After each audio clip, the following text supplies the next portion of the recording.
Worldwreckers, Inc. They didn't call it that, of course, but that was what it was all the same.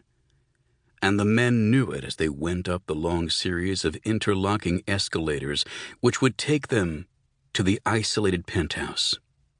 There were two of them, one large and one small, and both with the sort of highly forgettable faces which made for good policemen, detectives, or secret agents.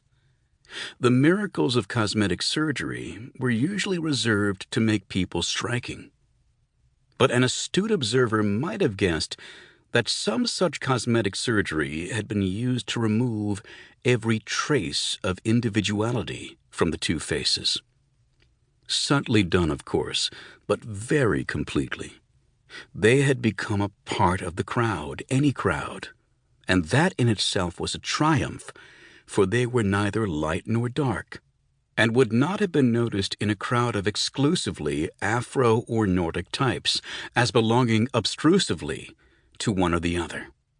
If any Maasai or Pygmies had survived on Earth in this year, they would have stood out as not being distinctly of that type.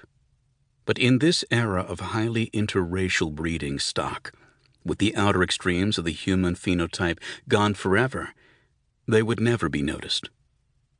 One of the men, who used the name Stannard, and had used so many that he did not remember his original name twice in a year, pondered on it as they stepped onto the final escalator. Worldwreckers. He'd been almost everywhere and done almost everything on any planet which would hold him, but he'd never dealt with them before. Everybody in the Empire knew about them. Mostly it was something you heard about underground and wondered about vaguely if your business didn't lead you into the tremendous ebb and flow of planetary commerce. What was world-wrecking anyway, you might wonder? And why should anybody care to wreck a world? It sounded like something out of special 3-dim cinedrama, and it was vaguely funny. But to the people who did come into it, like himself, Stannard reflected, it wasn't funny at all. Neither was it tragic. It was just business. But why had they let their business be known by such a name?